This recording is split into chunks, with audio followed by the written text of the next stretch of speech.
یہ زندگی قیمتی بننی ہے. اب اس زندگی کو اس اصول کے مطابق گزاریں گے جو اصول ہمیں قرآن بتلاتا ہے، حدیث بتلاتی ہے. تو جب تک اس اصول کے مطابق نہیں ہوگا تو ہو سکتا ہے وہ غلط بھی ہو صحیح بھی ہو، لیکن یقین تو نہیں. تو ایک مرد کو یہ چاہیے اپنی ذمہ داری پہچانے. اس ذمہ داری کا احساس یہاں سے اس کو ملے گا اس زمانے کے اندر.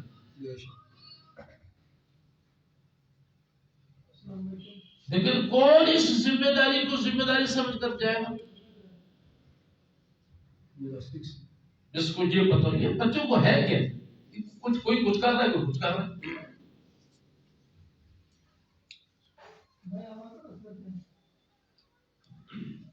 تو اس ذمہ داری کا احساس اس کرسی پر یا اس منبر پر بیٹھنے والے کا اس کے دل میں احترام ہوگا، اس کا مقام ہوگا کہ یہ مجھے اللہ اور اللہ کے رسول کی باتیں سنا رہا ہے، قرآن کی باتیں سنا رہا ہے. ہم اس کے ممنون ہیں، یہ ہمارا محسن ہے. تو جو بات ادھر سے نکلے گی وہ بات کانوں سے ہوتے ہوئے دماغ تک پہنچے گی. اور اگر نیت یہ ہو آنے والے کی یہ کچھ نہیں ہے، ہم ہی ہیں جو فیصلہ ہم کریں گے. ہم کہیں گے کہ یہ ٹھیک بولتا رہا، یہ ٹھیک نہیں بولتا رہا. یہ بولا کیا ہے، جس کو علی میں نہیں آتی وہ تجزیہ کر رہا ہوں، امتحان دے رہا ہوں کہ آپ تیرا پکا ایسا وقت بچہ ضرور بیوقوف آدمی اور اپنے عقل کا علاج کر رہا. اس کرسی پر اس سٹیج پر آنے کے لیے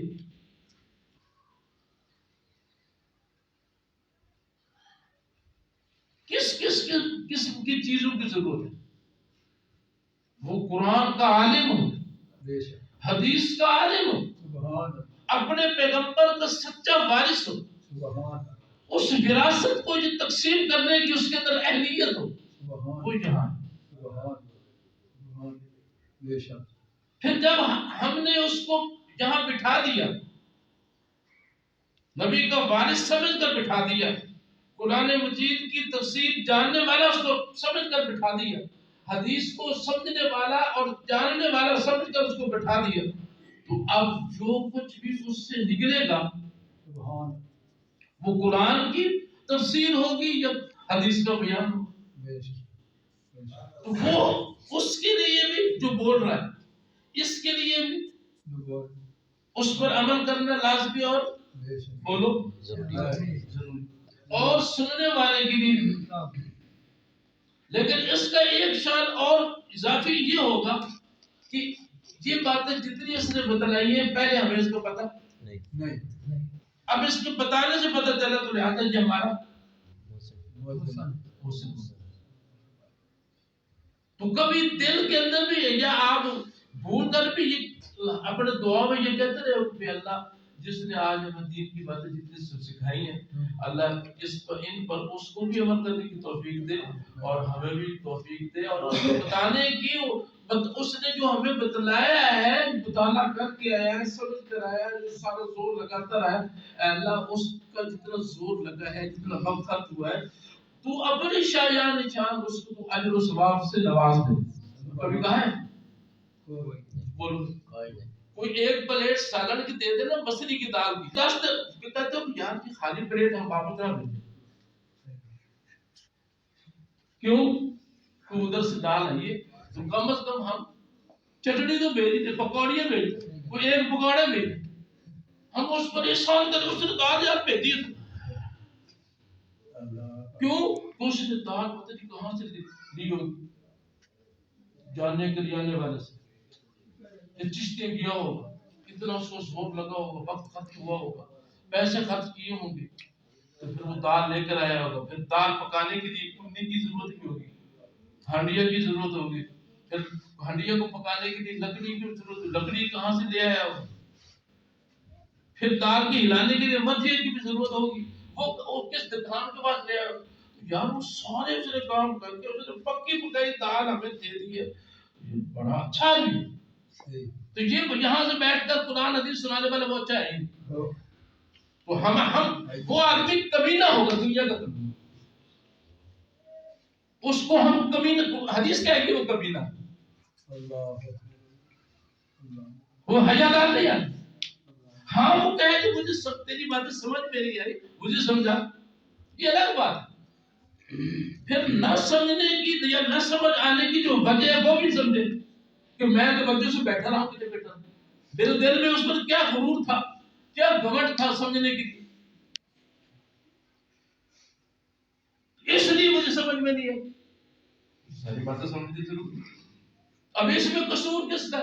وہ کالی عینک اپنے ناک پر رکھ لی، آنکھوں کے سامنے کالی عینک آ گئی. اب جو آدمی ہے اس کے سامنے کہتا ہے تھوڑے کپڑے نہیں میلے، آج کپڑا نہیں دکھا کوئی نہیں. ماسٹر صاحب کے بال بھی جلے نا نہیں لگتے بھائی، میلے میلے لگتے بھائی، نہ دھو کے نہیں ہے. دوسرے آگے جی وہ جو تھوڑی ٹوپی ہے میلے بھی لگ رہی ہے سوار تو میں وہ ایک جن ہوا ہوشیار سی اس نے کہ جناب وہ جن نک تے پائیاں کر کے بیٹھے دے اللہ تو دیکھو تو صحیح بدلا قصور توڑی اکھر ہے یہ اس ایلن کا کردار ہے کہ یہ بیچارے جڑے آن والے لوگ آتے تو لفظ تو لفظ تو سڑے اپنے اندر. تو میرے دوستو اپنے آپ کو اللہ کا ایک غلام سمجھ کر لے آیا کرو. ہم اس کے غلام ہیں، دن رات اس کی نعمتوں کو ہم استعمال کرتے ہیں. اس کے غلام بن کر رہیں گے تو ہماری قبر بھی بہتر، دنیا بھی بہتر، دنیا میں بھی سکون، قبر میں بھی سکون. اور اگر ان باتوں کی طرف توجہ نہ دی تو زندگی تو کئی انسان گزار کرتے رہے، فرعون بھی گزار کرتا رہے، نمرود بھی گزار کرتا رہے.